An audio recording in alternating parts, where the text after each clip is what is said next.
tous.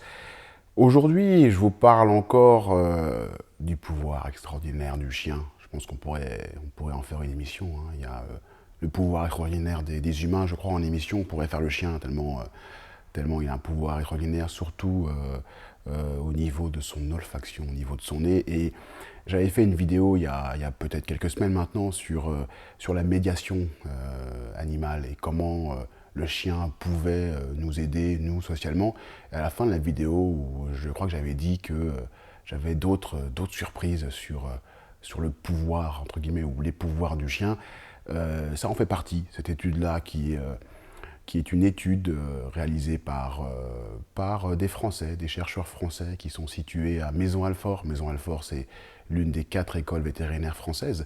Et ils ont cherché à savoir comment le chien pouvait détecter le Covid grâce à l'usage de son nez et de son olfaction. Et c'est toujours quelque chose qui me fascine, ça. À chaque fois, je suis toujours fasciné de voir comment, chez le chien, le pouvoir la capacité à sentir et à détecter des choses est très très accru, très très poussé.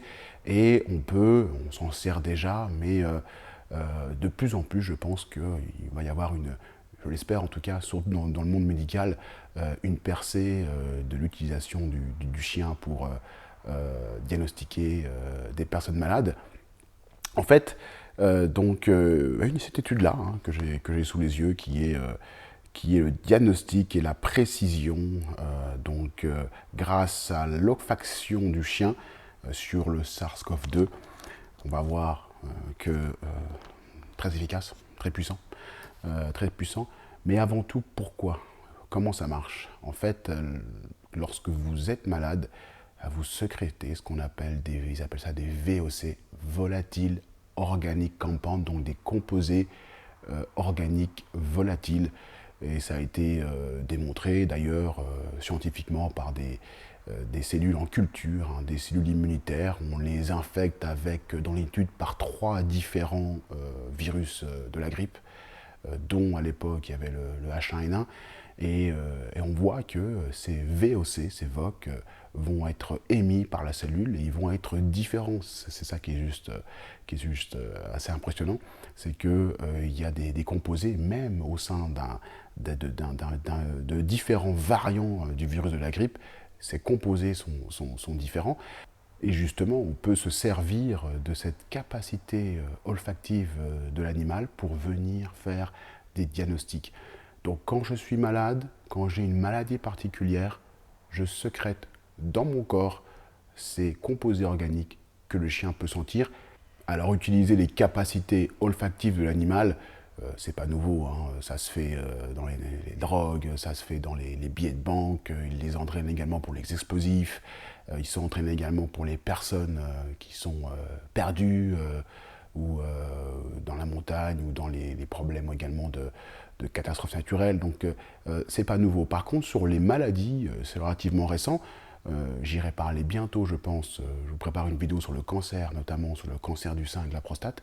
Mais là, aujourd'hui, on parle, comme je l'ai dit au début de la vidéo, sur le Covid.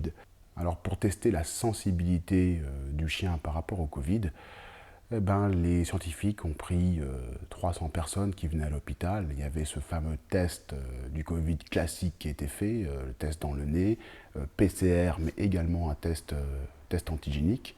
Et puis il y avait ce chien qui pouvait sentir, évidemment, ce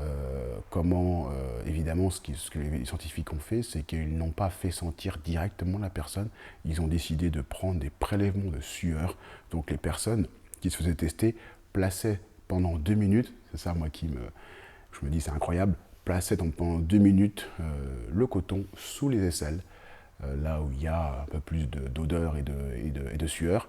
Et puis ce coton-là était mis dans un cône et le chien devait sentir le coton et un chien évidemment entraîné pour sentir le Covid, et il devait dire il y a du Covid ou il n'y a pas de Covid. Et ce qui ressort de l'étude, c'est que la sensibilité, donc la capacité à diagnostiquer des positifs, elle est très élevée. C'est-à-dire que le chien, la sensibilité, je crois, est plus élevée que le test antigénique. Donc c'est vraiment une une machine assez incroyable qui permet donc de déceler le Covid. Je crois que j'ai vu également une étude qui disait qu'il était plus sensible ou au moins autant sensible, il faut que je vérifie, que le PCR. Ce qui est avancé également, c'est qu'il y a plusieurs choses intéressantes dans cette étude. C'est déjà l'entraînement du chien. Si vous prenez un chien qui est déjà entraîné pour sentir les explosifs ou pour sentir la drogue, en moins de 3 semaines, vous l'entraînez à sentir le Covid. Et l'autre élément, c'est que si l'animal, et comme ils disent, est un green dog, c'est-à-dire un chien qui n'a jamais été entraîné, mais qui, à mon avis, a quand même des capacités, je pense, c'est 5 à 6 semaines. Donc finalement, c'est très court. C'est très court pour entraîner un chien à sentir le Covid. Et quand on voit la difficulté, quand on subit un test Covid dans le nez et qu'on voit la douleur, c'est quand même pas évident, hein, 10 secondes à faire tourner le coton-tige, on l'a tous vécu, c'est vraiment pas agréable, c'est vraiment invasif. Là justement, on a une technique qui est non invasive, on a une technique qui permet donc de déceler de manière non invasive les individus. Il est aussi précisé dans l'étude que l'animal peut clairement aussi venir vous sentir comme ça à quelques mètres et déceler si vous avez le Covid ou pas, ce qui serait intéressant pour les tests de masse, par exemple à l'aéroport. Vous pourriez sortir de l'aéroport et l'animal pourrait sentir et dire cet individu-là est peut-être atteint du Covid. Donc ça, c'est un outil qui, évidemment, pourrait être intéressant éventuellement pour le SARS-CoV-2, mais aussi pour d'autres virus contagieux.